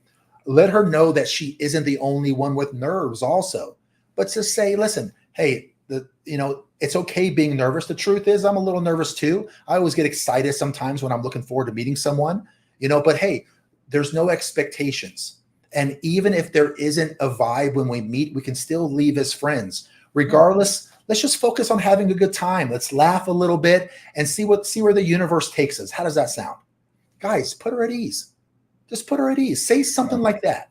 Okay. Yeah, so Jeremy actually brought up a good one here, and I wanted to ask the bigger question was, what are places to take a girl to, and what are some places not to take a girl to? We're going to go ahead and just say car wash is probably a no. It all depends, because if she has a 4 inches of makeup on, then roll your windows down, go through the car wash, and then sit there and look at her face. Just melt. Yeah. And she goes from an 8, 7, 6, 5, 4 to a 3, and you're like, what the hell? Yeah. I mean, I'm assuming like the movies probably is not a good first date. You wanted something, where you can talk and communicate. Right. Correct. 100%. Dead on. So movies, concerts, things like that, not good first dates. No. Because your objective, guys, on the first date is see if there's a connection there. And how can you do that when you can't talk to each other? Yeah, definitely. I know Brandy and I were together at this point, but we went to a wine and painting place. It's, you bring your own wine and you draw it, and you don't. And I can't draw to save my life. And this was a thing we actually used the picture later. Is that the one you showed me last week? Yeah, that was the one actually, and that was in our wedding. So it was a picture of 2 houses coming together. See if I can find. Oh, there it is, right there. I'll see if For someone who can't paint, that is surprisingly good. Look at that. He painted that. Yeah, that is what my wife and I, Brandy. It looks like who's that guy that does all the weird paintings? Picasso? One of them, I guess. Yeah. Dali? Is it Dali? Yeah. I'm in, kind of an idiot with this kind of stuff, but this was one of those ones. I mean, we've been together for a while, dating. And actually that picture, we use it in our wedding because I thought about this in the future, in advance, because I'm always thinking. But it was basically our two houses coming together. There were some cracks, some broken windows and stuff like that. But, we're trying to form 2 houses in love. And I can't draw, paint, none of that stuff to save my life. And it was a fun date. I mean, we've actually been back there a time or two since then. But that would be, I would assume, if you want to go on a first date and you're able to talk, communicate, have fun, do kind of dumb stuff. I mean, that's a good, if any guys are out there going, God, I have no idea where to take her. I wouldn't take her to a movie theater, because as you were pointing out, you want to talk and learn about her and see if there's a connection there. Yeah, absolutely. So let's switch gears and let's talk about, okay, so now that the date's confirmed, and so how about this one? What do you do to prepare for this date? Now, shower. Yes, that's where I'm going with it. I'm going to be a little hard on you guys now, okay? Because when talking to women, I don't know how many women I've spoken to that complain about what you guys are wearing on dates. It also, if I hear another story about bad breath, I swear, man, you guys stop. You guys just stop. Okay. This is easy, low hanging, obvious stuff. Okay. This is something I would expect a 14-year-old to miss on a date, not a 30-year-old or a 40-year-old. Okay. You guys have to understand that first impressions always matter. What's the time on this podcast so far? An hour and 40 minutes. We've been talking for an hour and 40 minutes about getting to this point right now, all for you to just screw it up because you showed up wearing a jersey. Oh God. You showed up wearing sandals. You showed up with some dragon breath. Okay. Like you got wrinkles in your shirt. There's dirt on your shoes. Listen, guys, I mean, some of you guys are hardworking blue collar guys. Love you for it. You make the Yeah. world go round. Okay. Mhm. But this is a chance for you to interview. Would you show up with a wrinkled shirt on an interview, a job interview? Would I you hope show up not. with dirt on your shoes or dirt under your Dirt on your nails? Or fingernails. yeah, would you go without They're taking a all- shower and stink on a job interview? No, you wouldn't. So then why would you think this is any different? This is a first interview as well. I mean, I hate to call it that, but It's I an mean, interview. isn't that kind of what it is? Yeah. Right. So, although it may not be true that you're not a dirty guy just because you have dirt under your fingernails, although that might be true, you will still be judged for it. Mhm. You don't, I mean, you're judging her. You're judging her on her appearance. You're judging her on her femininity. You're judging her on her words, her stories. So she's going to be judging you as back. I mean, think about whenever you guys have interviewed people where you've been the interviewer, you're hiring someone. You've got a stack of resumes to look through. Right. And you've only got one position to fill. Hopefully. So you're going through a stack of resumes. You only got one position to fill. So any typo on these resumes, you're going to disqualify them. Yeah, you're looking for reasons to kick them to the curb. That's it. Now Yeah. think about the 6 face-to-face interviews you had after you sifted through 50 resumes and you picked 6 to sit down with a face-to-face. You picked them apart, didn't you? You picked them apart because you can only choose one candidate. So think of the same thing. Guys, smelling good is important. Take care of your hygiene. Take a shower, brush your teeth, dress good. Not sometimes, each and every time. Okay? Should you wear sweatpants? Or yeah. Why do I get the feeling that someone wore Dwayne, did you wear sweatpants on your first date with Brandy? I have to plead the fifth because I actually don't remember. I'm sure she'll come in the comments and correct the record. She remembers. The thing is, she's still pissed off that she was powerless against my animal magnetism with my pattern disrupting picture. She regrets that. Brandy's such a strong woman that she expected that her shield was stronger. But when she was in the presence of greatness, when she sat down, Dwayne don't have to wear dress pants. Sweatpants will do just fine. You listen, animal magnetism is something you can't teach. I can't teach this on the big show. When you got it, she used words like tricked. Okay. You weren't tricked, you were manipulated. And now look at you. Now look at you. You got a ring on your finger. You got like 75% of all the rooms in your house are full of cows, pictures. Yeah. Who won on that one? Yeah. Yeah. Brandy, you came out the winner here. But guys, yeah. So, really also too, whenever you are Yeah. Those records are sealed. Shut up, Mike Keller. You can't prove that, Mike. You can't prove that. Yeah. Plead the fifth. There's no witnesses to any of that. It's rumors. But also too, whenever you're dressing, guys, take your physique into account. Choose clothes that complement your body type. Okay. Either something that will enhance your body type or cover up the dad bod, whatever you feel is appropriate. So we got a few more things. We're going to close this show up. We talked a lot about the profile pictures. We talked about the bio. We talked about confirming. We got you all the way to the date, right? So now you're on the date. You can't make yourself more attractive. You can't make yourself wealthier. You can't make yourself taller. You can't manifest 6-pack abs without alcohol or mind-altering drugs. But 2 for 1. That's why 2 for 1 at Chili's is really good, because the drunker she gets, the better you look, buddy. The better you look. Exactly. But there are definitely, though, guys, there are non-physical traits that can make you appear more attractive. So we're going to talk about those. I understand that we live in an online world where everyone seems to be perfect on IG. We, in the grand matrix of a male of attractiveness, the conversation will be skewed heavily towards the physical. I understand that. I'm not naive to that. We can sit here and we can talk about chiseled jaw lines and six pack abs. We can talk about deep set eyes, as if these were the only paths to desire, but it's not. The truth is, as complex and fascinating as human nature is, that a man's allure is more than just skin deep. In fact, it's the subtle, intangible characteristics that often leave the strongest impressions and forge lasting connections for women. For men seeking to expand their attractiveness beyond the mirror, understanding and cultivating the non-physical traits that I'm about to share with you is going to be crucial. So I dove in, and here I'm going to give you 10 of the most potent non-physical attributes that, contrary to popular belief, they are true heartthrobs of a discerning partner.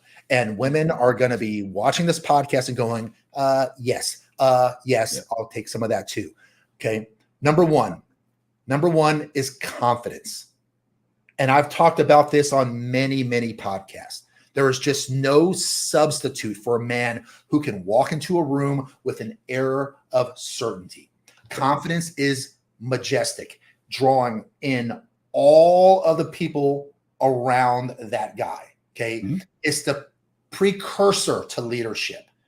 It's the precursor to staying powerful in relationships and having life milestones. A confident man exudes self-assuredness. It makes him the linchpin in any social setting. And the appeal of confidence lies in its subliminal message. A man who is firm in his own skin suggests reliability. Yep. Confidence suggests security, qualities that people, especially potential partners, gravitate towards. Confidence is the ripple that starts in the self but touches everyone in its sphere. Moistens panties. Not cockiness, confidence. Right. The next one we've already talked about. Some of you guys are good. Some of you guys need to work on it. That's your sense of humor. Okay. Laughter is without a doubt the language of the heart. A quick wit is not only a social lubricant, but a marker for intelligence and emotional depth. It shows that you are good with communication when you can be witty and banterful and playful. You just want to be careful that you're not a goofball 100% of the time. Right. Oh, okay? Yeah. Because then you're going to go on the other side where she goes, I don't know if this guy could ever be serious. Right. So have fun, poke fun, be witty, make her laugh. But when it's time to be serious, go into whatever it is the conversation needs, or with confidence. Okay. If you can do that, those two things are right off the bat. Gold, buddy. The next one is one that I keep hearing a lot from women, and that's kindness. Kindness is the oil that keeps the relationships running smoothly. Yeah. Okay? How many times have you guys read articles or talked to women where one of their shit tests for men is watching him on how he treats the people around him? Yep. The waiters or waitresses. What they're looking for, guys, is to see how kind you are. Yeah. I remember being on a date, and this is where my kindness went over really well. We go in, I had dinner reservations, but the table was being wiped down. So I was there for like 5 minutes, and her and I are sitting down, and where all the people in the front sit down. And there was a prom or some sort of like, I don't know, high school, event going on. They're all dressed in tuxes and whatever. And the young guy sitting next to me is, they're all kind of like head down. They've got their dates with them. No one's talking and stuff. And it's kind of like, I'm thinking to myself, dude, talk to your chick, right? Yeah. So what I did was I just started breaking out a conversation, and I told him, hey man, I just want to let you know your tux looks sharp, bro. You look good, man. Good for you. And he smiles, and then we start talking, and I just start having these conversations with these girls and these guys. And we had a great, friendly, fun conversation. Don't remember exactly what we were said, but the girl that I was on a date with was listening to the entire thing. She was judging me by my.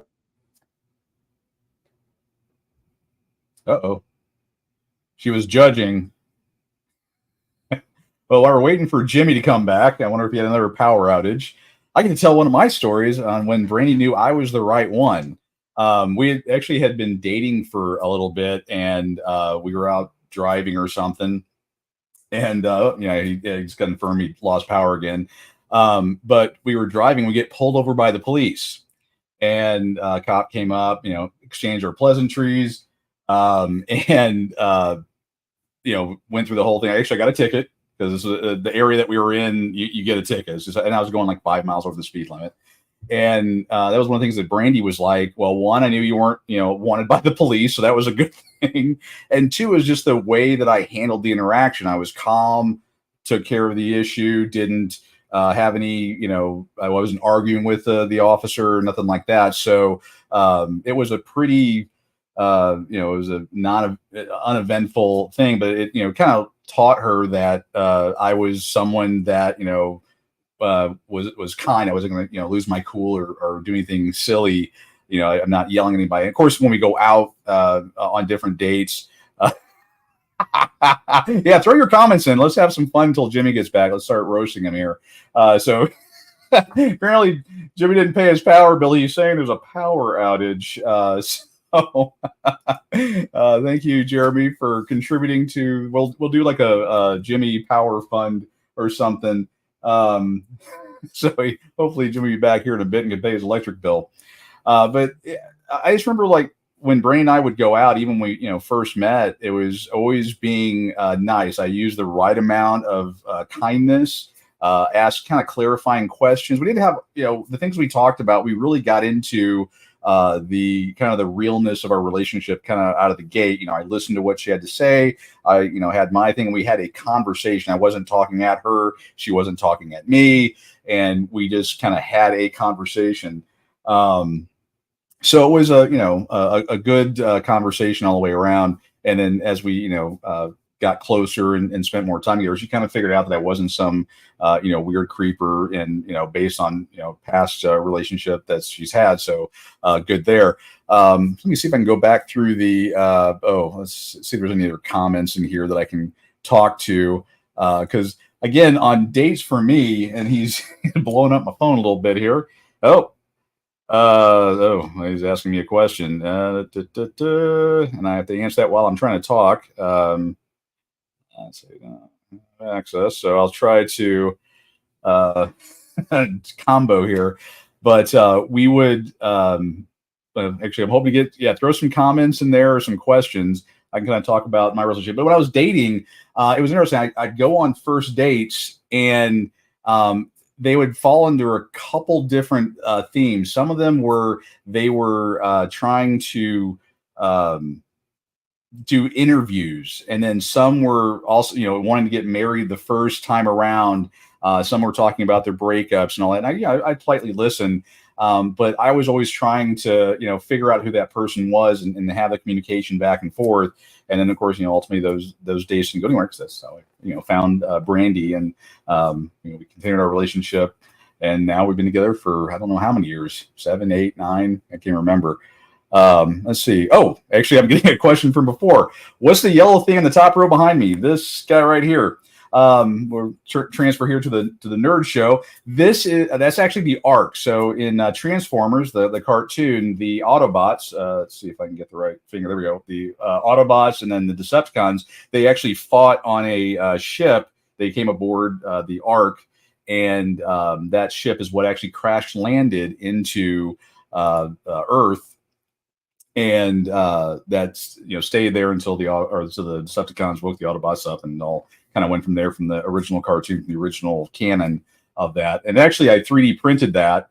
It's actually got 1, 2, 3, 4, 5 drawers that pull out. Each of those sections pull out, and then you can put stuff in them and things like that. So I can hide my valuables and everything. So yeah, it was a crash landing, kind of what I'm doing here, not having certain notes available for different things. So everybody help me out. Got the what's my favorite Star Wars episode? We're gonna get into some questions. Yeah, ask the pissed off parent anything. While we're waiting for Jimmy to get back online. So my favorite Star Wars episode. I see. I mean, I like the Empire Strikes Back. I do enjoy the Star Wars thing. I again, I went to go see Star Wars when it originally came out, and so I watched 4, 5, and 6, and of course, I had that to work with until 1, 2, 3 came out.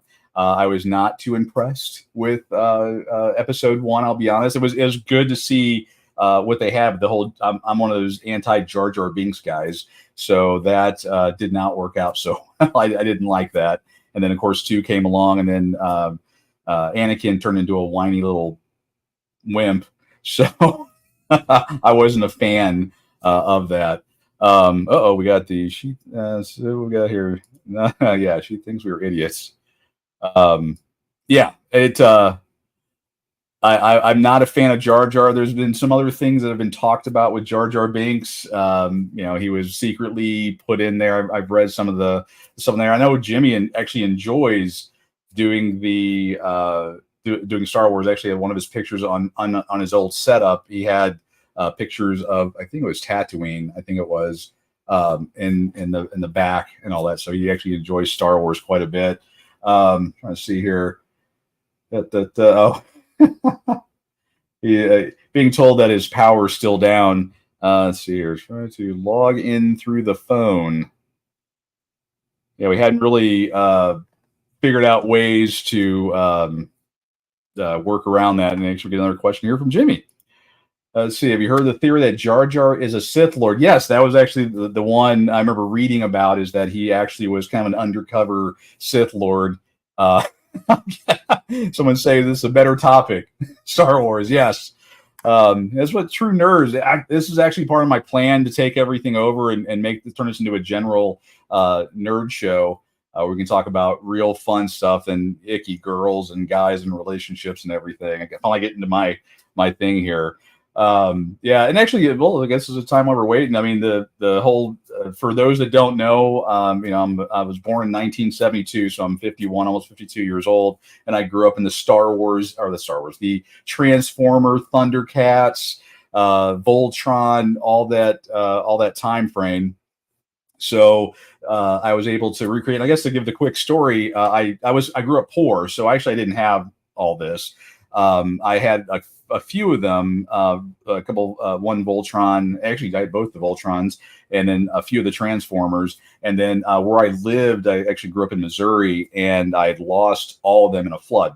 My house was about 50 feet away from the Mississippi River, and every couple months it seemed like it would flood through. Well, this one was actually pretty bad and destroyed everything I had. Up until then, I had an awesome comic book collection, which is why I don't talk about comics ever, because it's scared, or not scared, but it's a sad topic. But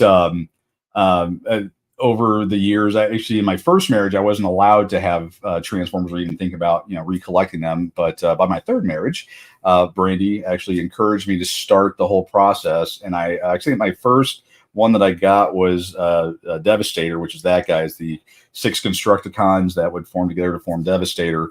And then that kind of quickly turned into the mass of ones I have. And I have every one of them from the G1 line that's ever come out. So, and you can't really see because I have my chair here, but I have pretty much every G1 character that's out there.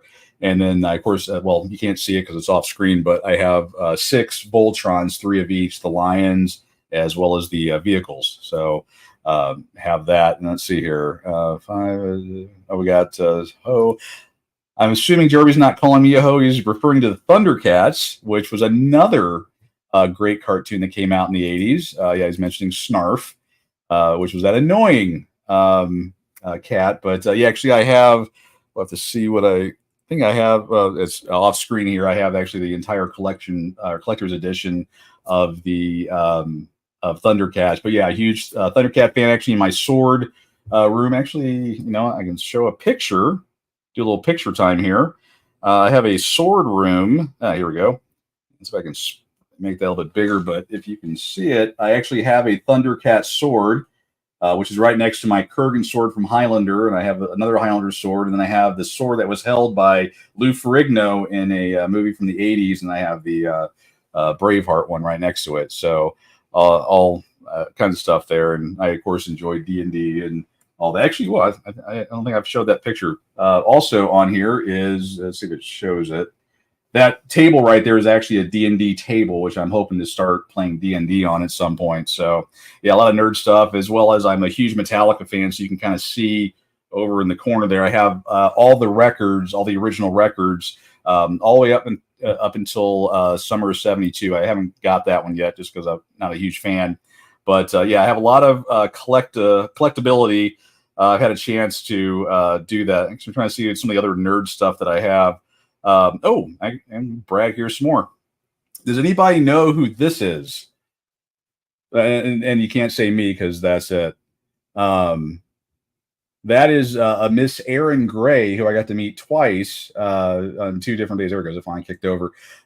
She is from Buck Rogers. So for the people in my age group, she was the girl that we fell in love with before we even know who girls were in that time frame. And I've met actually, this is my wife and I with her. I did try to propose to her. It didn't go over so well. But and then us with Lindsay Wagner, the $6 Million woman. So yeah, I had a chance to meet a lot of people. And I think I mentioned a couple months ago I got to meet Adrian Paul from Highlander. So a lot of here's me with Lou Ferrigno and the sword that was in that picture. So yeah, I've got to meet. And I'm wearing the same Dad Talk Today shirt. So yeah, let's see. Ooh, what's we got here? We got yes, I've met Erin Gray, and she's as lovely and a beautiful person inside and out. Very happy. And got Jimmy back. I'm going to answer one more question because a whole bunch of good questions came in here. Is he Master of Puppets? Yes. Actually, my wedding song, the song that I came down the aisle to, was For Whom the Bell Tolls. So that was, I'll have to probably show that one of these days, but I think I have, oh, here we go. Yeah, this is actually my bride. Oh, let me see if I can find my cake, which I thought I had. I don't have it saved as a favorite, but anyway, that was, yeah, one of, my cake was actually a Master of Puppets cake that my wife put together for me. So some cool stuff there. And I am a huge Metallica fan. And it looks like we have Jimmy back. We've been nerding out while you've been dealing with all of the stuff out there. So, you're going in and out. Let's see if we can. Oh, and actually, we're getting a request here for time for a nerd show. Maybe next week we could do a nerd show, and I can prepare for that. And let's see if we can get Jimmy on here. Oh, he's coming in 3 times. So there he is. All right. Are you back with us? Are you still alive? Everything good? Yeah. Can you hear me? I can hear you now. Yes. Oh, and you're breaking up quite a bit.